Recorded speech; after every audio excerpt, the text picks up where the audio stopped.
Good morning, everybody. Hopefully, you had a wonderful weekend. So, is everybody's brackets all intact after all the crushing that went on this weekend?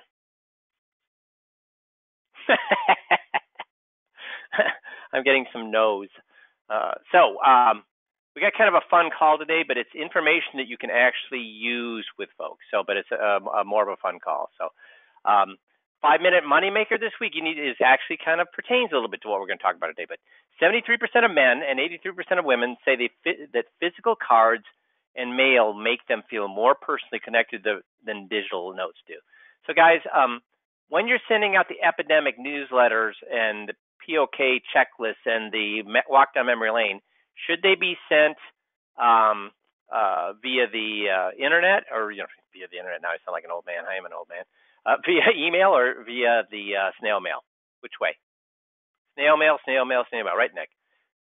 Because now here's the funny thing. Back in the early '90s, guess how I told everybody to send it? Via email. Why? So what's changed between the '90s and today? That's right, because it was new. So back in the early '90s, people weren't getting very much email, and they were getting boatloads of junk mail.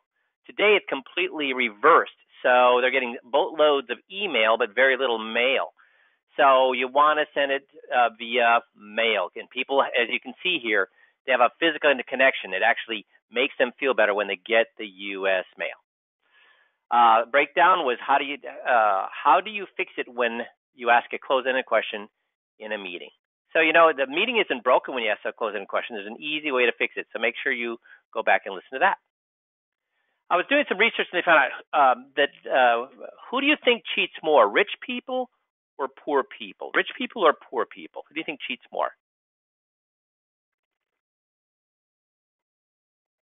Nobody's guessing. Some people are saying rich. Most people are saying rich. One poor. It ends up, that's a trick question. It ends up they cheat about the same, but what they cheat about is totally different. What they cheat about is totally different. The poor will cheat to help somebody else. The poor will cheat to help somebody else, to give somebody else a leg up. The rich cheat to help themselves.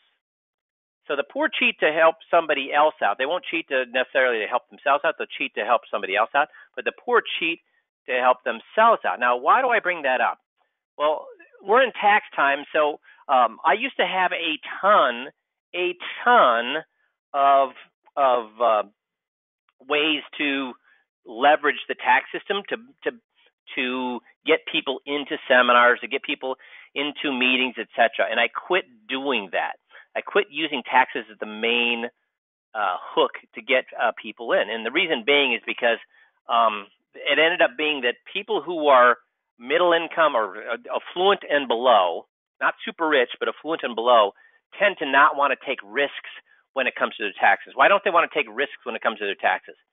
Because they're afraid the IRS is going to come a-knocking. So guess what they consider a risk? See if anybody can get this answer. What do they think is a risk when it comes to taxes?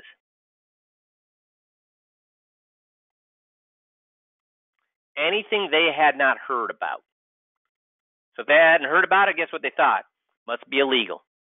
So now wealthy, they love if you can find a tax hook for the wealthy. And that's why the distribution solution works so well, is because business owners are willing to take a little bit of risk when it comes to taxes, so that they don't mind the distribution solution, even though they've never heard about it before. They think, wow, this is a great niche. This is a great niche. We need to do this. But when it comes to the people who work with W-2s all their life, the chances are of them wanting to do anything funky with their taxes between here and ain't going to happen, if that makes sense. So a different topic here. When was the Great Recession? How many years ago? The Great Recession, not the Great Depression. Yep, 10 years ago, 2008. So everybody's still smarting from that, right? No, everybody's forgotten. So in a recent survey, 40% of people said that the Great Recession had no impact on their lives. Guys, do you remember back, did it have an impact on your life? Even outside of your business, did it have an impact on your life? Guys, I lost $600,000 in a money market. $600,000 in a freaking money market. Now, they got it back. It took me 6 months to get that back. If it affected me, I know it affected a lot of people. So now they went and did a further questionnaire on these 40% that said it had no impact on their lives. Funny thing is, they said it had no impact on their lives, but of those 40%, 42% say they now avoid the stock market. 46% say they have altered their spending and saving habits. 26% of those 40% said they have shifted their retirement timeline to further out. 25% had taken lower jobs and added another job. So guys, they said it had no effect on them whatsoever, and yet when now they didn't ask, did these things happen as pertain to the Great Recession? They said, well, have you changed any of these things in the last 10 years? And guess they all said, yes, this amount of people said they had. Isn't it weird how people say, oh, yeah. No, I wasn't affected by that at all. But in reality, they'll even give you straight answers that, yes, I was affected. And that's, the lesson to take here is, guys, when it comes to people saying that they can take risk, should you believe them? Guess what risk questionnaires are worth? Guess what they found out the risk questionnaires are worth? Nothing. That's right. Nothing. Because saying you can take a loss and taking a loss is two totally different things. And you're right, Dave. We want to put those losses into dollars to make the reality. So when asked, are they prepping for another downturn, 43%. Now this is back to everybody, not just that 40%, but everybody. They asked, are you prepping for another downturn? 3% said they're taking a wait and see attitude. 17% they're confident in not touching the portfolios. 21% are actually adding equities. So guys, let me ask you a question. What do these add up to? So you got 10, 11, carry the 1, 5, 6, 7, 8. 81% of people are doing what with their portfolios? Nothing or moving it up. Now, I talked to a lot of guys, and a lot of guys are excited about the volatility in the last couple of months because, oh, wow, now the FIA presentation is going to work really well. Guys, do you remember when I made, using that same FIA presentation that you guys have, the exact same presentation you have, and we've used the exact same one for 20 years now, what was happening in the market when I used mine to make my $1 million? It was 98.99. No, it was 98.99. Well, how much was the market going up in 98.99, guys? 28% and 31%. So, guys, does the FIA presentation, does it matter? Does the FIA presentation, does our system, does it matter whether the market's going up or down? Does it matter whether interest rates are high or low? Does it matter whether the economy is doing well or poorly? Guess what we've seen with our system? Every single year, our guys make more. Every single year, on average, our guys make more for the last 18 years. So, Jeff, what would you say to somebody that would say, geez, I'm all excited because the market's gone down, and now finally I'm going to get people to invest in FIAs. What would you tell those people, Jeff? Well, I guess I'd say you live by the sword, you die by the sword. I mean, I can't tell you how many people have said, I remember 2008, 2009 when people said, man, I had a great year, but I also had people that would call and say, hey, I can't get these people back. Why? What happened? Well, the market just went up like 100 points. And now they don't want to do anything. Yeah, I mean, that's because you're selling on numbers. And the reality is the market's way up. The market's up more often than it's down. So you're going to have more bad years than good years if you don't figure out how to turn this around. So our system has based nothing on whether interest rates are high or low, participation rates are high or low on FIAs. It doesn't matter whether the market's up or down. It doesn't matter anything. The system is based on what, guys? What is the system based on? Getting them to leave their current advisor, or if they're doing yourself, the current entity. And then when we show them the FIA, do we show them the difference between the guaranteed, the market, and the Warren Buffett option? Yeah. And guess what they always choose? Do people want the highest return possible or the highest return with the least amount of risk? Do they want the highest return possible with all the risk entailed, or would they rather have the highest return they can get with the least amount of risk? They always choose that. They always choose the highest return with the least amount of risk. Now, here's the great thing. Not only has the population forgot, guess who else has forgotten about the recession already in 10 years? our fearless friggin' leaders. What did they just do to this Dodd-Frank Act that required banks to have more, to require banks to quit doing stupid things? What they just do? Yeah, they axed it. They gutted it. Exactly. Terrific. And I don't even know if that's going to affect, because guess what else? If you squeeze the balloon, as soon as they put a regulation in, what happens to that balloon? As soon as you squeeze the regulatory balloon, what happens to it? Does it pop, or does it bulge out someplace else? So look at this.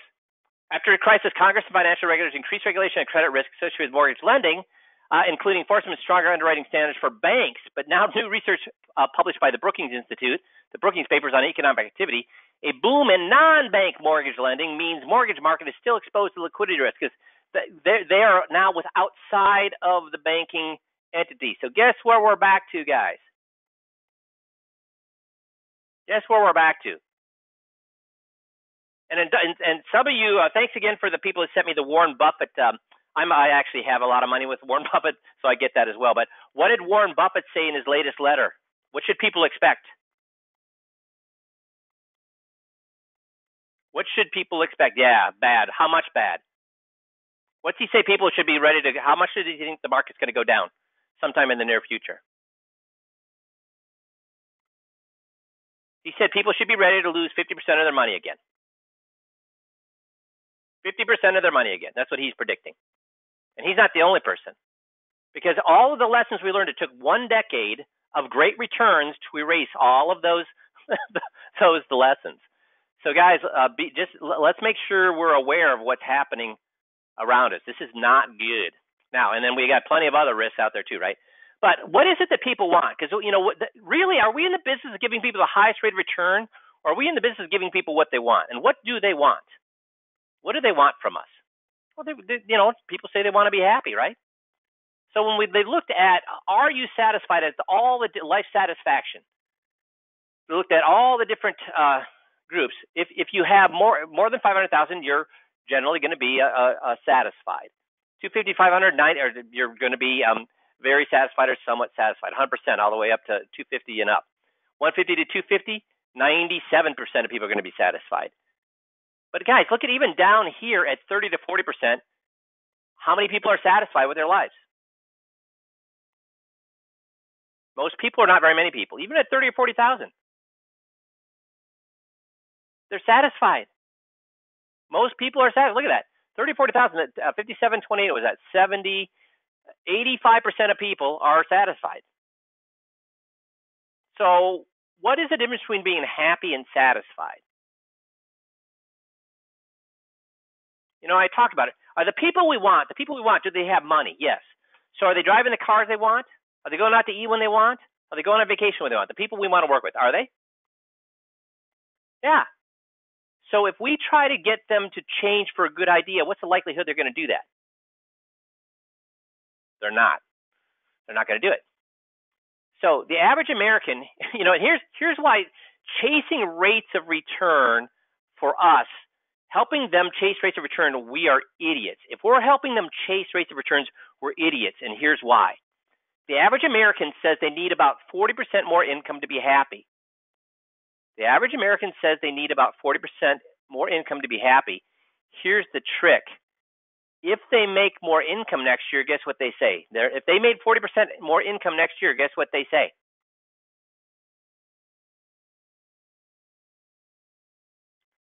That 40% more income is regardless of what they're making now. Think about this, guys. Think about me. I grew up in lower middle class, and I've lived poor, because when I left my family, I became even poorer than my family was. So I've been poor, and I've made it all the way up to where I'm certainly not rich, but affluent.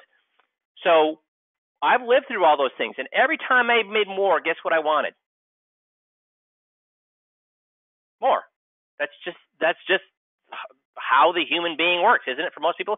So if we're chasing rates of return, guess what we're always going to, are we ever going to get a client to where he's going to say, finally, thank you, you got me to where I wanted?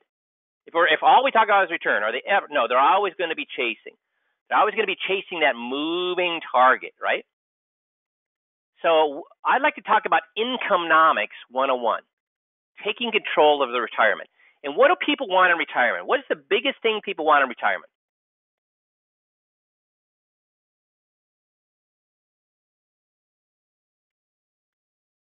Of getting income, but it isn't income, guys.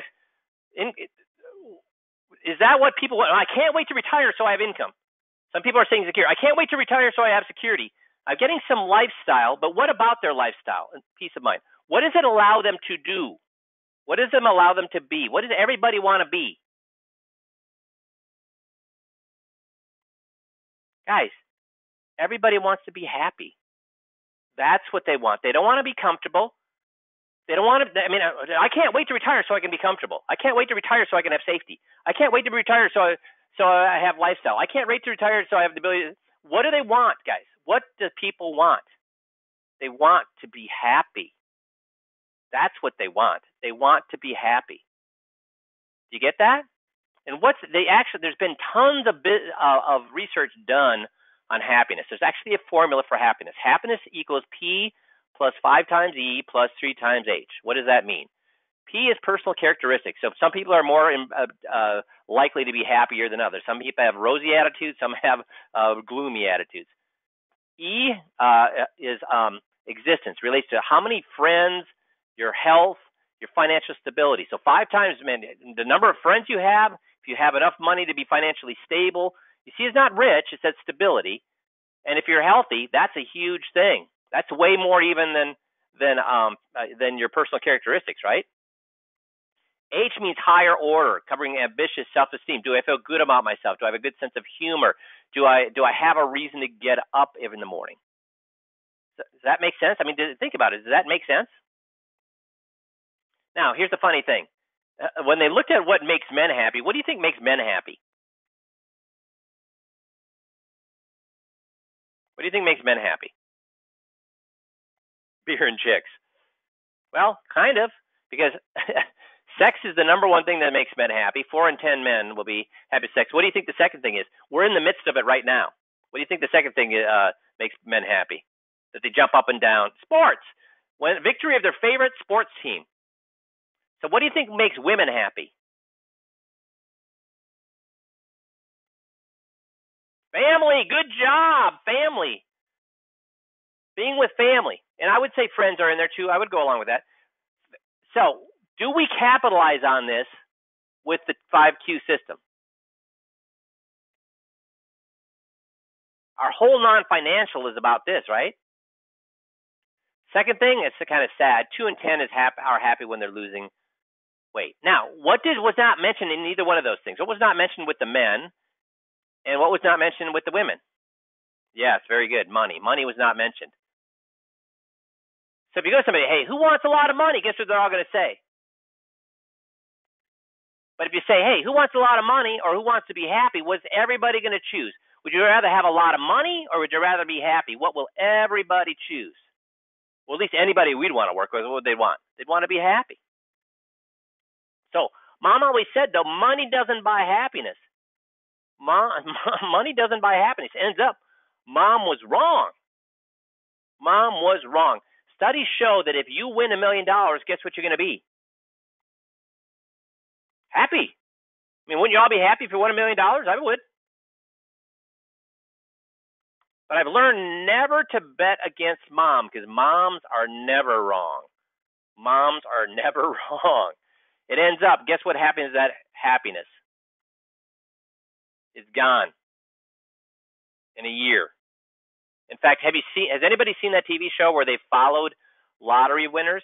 What percentage of lottery winners are broke within 10 years? Most. Yep, most. So does having all that money make you happy? Yeah, it does, but that's what? Temporarily. So the question is, are all people who have money happy? No. Do all happy people have money? No. The two are not related. But there is one way money brings permanent happiness, not temporary, but permanent happiness. That is if it brings you out of poverty. They found there's little difference though once you're out of poverty. If your family makes $75,000 a year, you're not rich, but are you now above poverty? Do you have a roof over your head? Do you have food? Can you buy a TV? Can you go on some vacations? So they found that if the difference between somebody making $75,000 and $250,000 a year in happiness was none, zero, zippo. There was no difference. The difference between 75,000 and 35,000, there was a difference, because at 35,000, do you still have stress? Yes. So the United States is richer than it was 50 years ago, way richer. And since 1957, the purchasing power of Americans has tripled from about $12,000 a year to $37,000 a year in inflation-adjusted dollars. So even though we've been hearing about the fact middle-income America is worse off than it was 10, 20, 30 years ago, it is not. Middle-income America is better off than it was. Think about this. When you grew up, did you have central air? Did you have a TV in every room? Did you go on 2 or 3 vacations every year? Did you have a 2 or 3 cars with air conditioning and everything else that comes with it? So we are way better off. Now, don't get me wrong.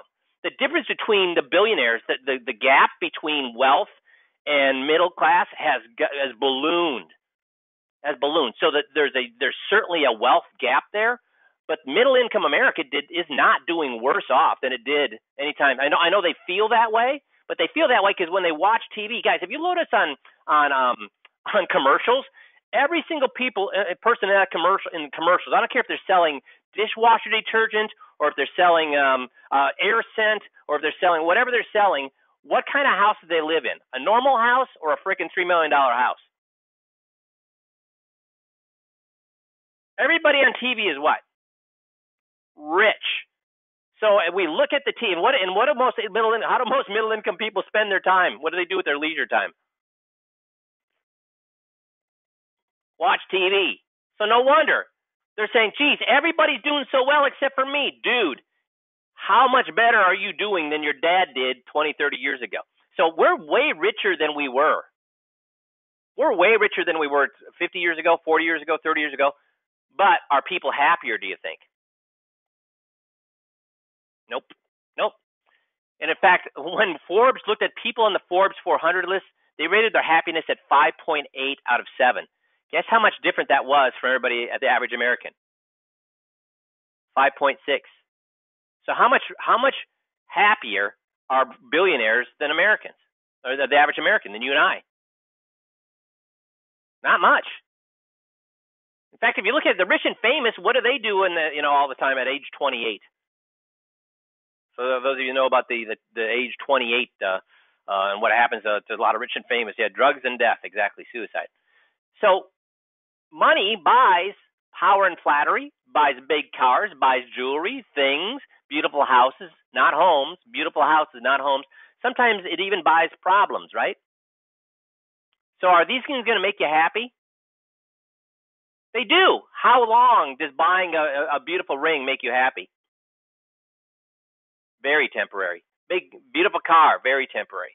Heck, look at Jay Leno. How many cars does he have? So apparently buying a beautiful car doesn't make you happy, because guess what he had to do over and over and over again? Buy more of them. It's that whole 40%. I want 40% more than what I already have. But money can also buy you peace of mind. Can reduce your stress. It allows you to do the things you love to do, whether it's hiking or traveling. Whatever it may be, money allows you to do the things that make you happy. It allows you to be happy. So is your goal in retirement to enjoy your family, to enjoy traveling, enjoy friends, explore your faith, leave a positive mark before you leave? Is your goal to enjoy life? Is this what your goal in retirement is? Or is your goal in retirement to be as wealthy as you can possibly be? So given that question, what would everybody say? That we want to work with. What would everybody say? They'd want the former, exactly.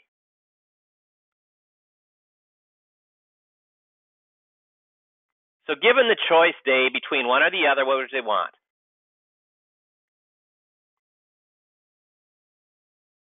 Yes. Not money. Money is a tool to be happy. Is it money that makes you happy? Or is it the financial security and the ability to do the things that allows us to be happy? See, connections make us happy. Scarelli, everybody know who Scarelli is? Is he happy? He had a lot of money. Is he happy right now? Was he happy screwing people to make more and more money? Did that make him happy? I'd say it made him giddy. Didn't make him happy. How many connections does he have? He's going to have a lot of connections in prison now. So how many connections do you all know people that don't have a lot of money, but they're tied into their church and they're very big with their family and their neighbors? And how happy are they, guys? I guarantee you they're happier than the guy down the block in the big house with the 3 jet skis and the boat and everything else. Guess why that guy wants 3 jet skis and a boat and everything else? What's he searching for? Searching to be happy. He's trying to make, the 3 jet skis didn't make him happy. Maybe I should get something else. Maybe that'll make me happy. See, but does loss of money make you unhappy? Yeah, it causes you stress, worry, loss of sleep. Maybe you have to go get a job, God forbid. So it's not so much the money as what the money does for us. So what we truly want is what? A competitive return with prudent risk. To be able to spend money freely on the things that truly make us happy. Sitting in all your hard work doesn't make you happy either. Without the fear of running out of money. See, here's the thing. If I said, listen, I'll pay you $1 million. I've got an I-beam.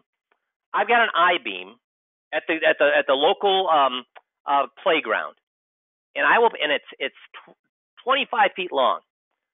I'll pay you $1 million to walk across that I-beam. How many of you would take me? And I want everybody to answer this. How many would you take me up and say, there's 25 feet long? It's like 1 foot off the ground. It's at the playground. So it's 1 foot off the ground. How many of you are going to do that for $1 million? I think all of you would, right? I would. Now, I put that I-beam across a gorge that's 700 feet deep. And I say, I'll pay you $1 million if you walk across that I-beam. I'm out. I don't know about you guys, but I'm out. I'm out. I'm not doing that. So what's the difference? It's the same exact I-beam. What's the difference? Risk. Risk. That's the difference. So when we tell people, do you want to make a lot of money, are they envisioning the one over the 700-foot gorge, or are they envisioning the playground one where there's no risk?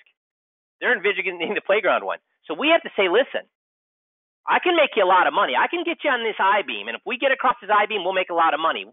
But if we fall off the I-beam, you're going to fall 700 feet. You're going to get killed or hurt very badly. Guess how many of them want that $1 million anymore? They don't want the return then. They want to be on the playground. Exactly. They want to be on the playground. See, the old Monty Hall thing is if you've already achieved a comfortable retirement, do you want to trade it all away for maybe something a little bit better where, behind one of the doors, but behind the other 2 doors are crappy prizes? Do you want to do that? How many people want to make that deal? If they already have a comfortable retirement, do they want to risk getting a better retirement if they have to risk also losing their great retirement?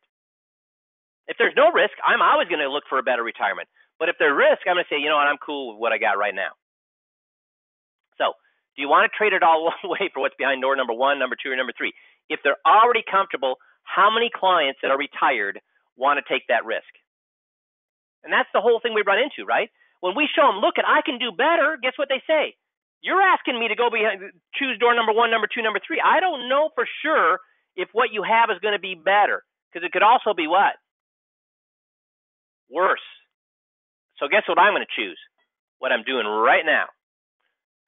So if your life isn't great, you might trade in. I mean, if you have a crappy retirement, will you go ahead and trade it all away for door number 1, number 2, number 3? Absolutely. But how many of these people do we get in front of as advisors? See, the difference with everybody we work with is they do have something to lose. And if I said, hey, would you be willing to risk everything you lose, everything that you have? Would you be willing to give up your house if we, to win something twice as big? How many people will take that bet?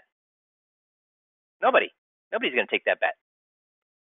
So getting the most return may not be the most important thing. Risk matters. There's tools to manage risk. I mean, we could put money in a coffee can, put it under a big rock, put it in the mattress, but there's a problem with that, right? Because you know what? They might not, our family might not find it when we die. And there's a loss of a different kind. We might actually forget where we put the doggone money. So bonds also have advantages and they have disadvantages. They're safe. They give you interest rates, but they have a lot of bonds have calling risk. And we all know how bonds work right now in the environment we're in. We're in we looked at the graph last week. 100 years, where are we? Are we at the best time ever possible in the last 100 years for bonds, or the worst time possible for the last 100 years? Yeah, we're in the worst. We all know how that works. So we can't just worry about safety, though, because healthcare is going to take how much, and these numbers are out of pocket. These are numbers after. These are numbers after Medicare pays for their share. Why are these numbers so big now? Anybody know why these numbers are so big?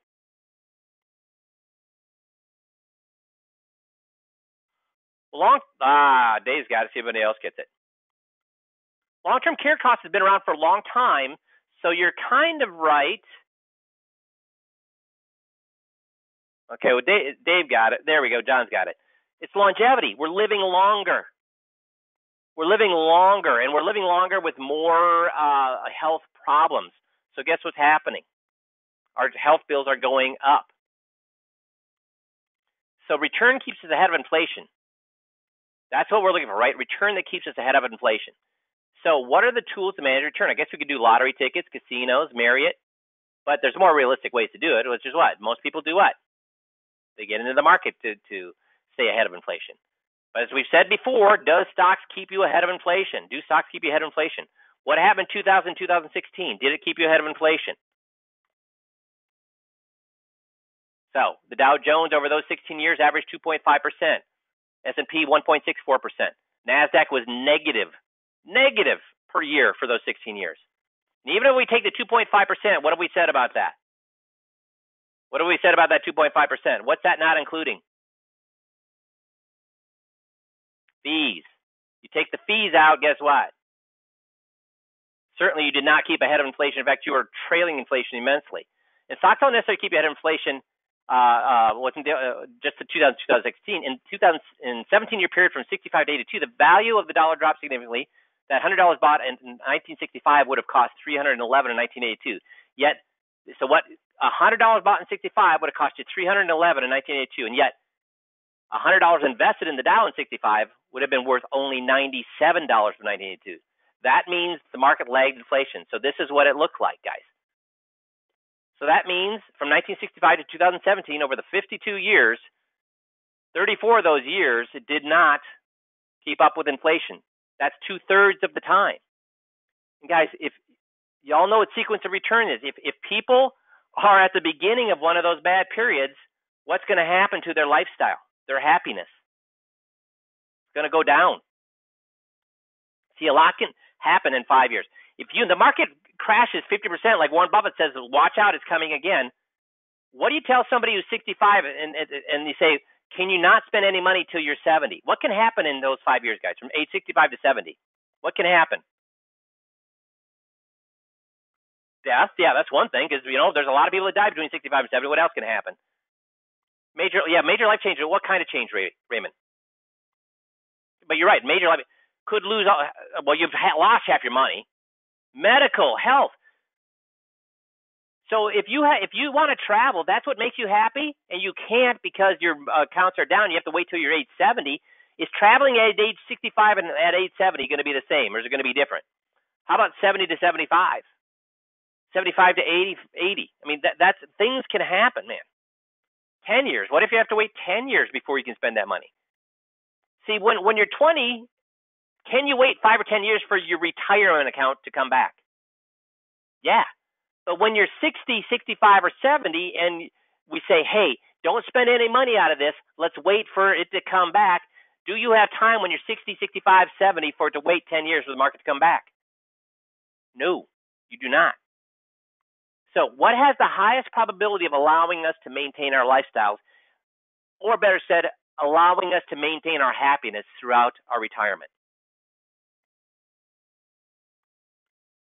Yeah, it's 50-50 is what I'd say, but what did we see last week from Ibbotson? 60-40 stocks IRA.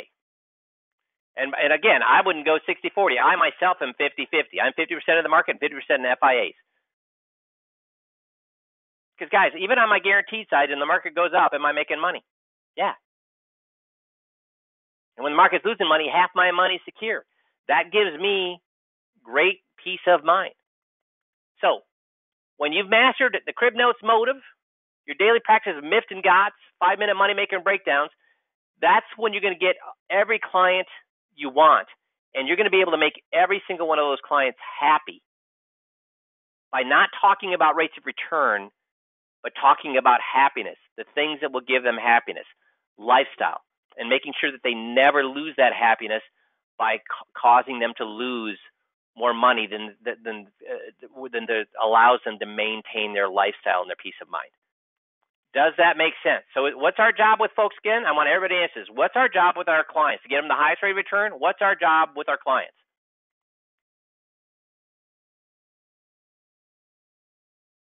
Not protection. Happy I can, not being safe. No. What's our,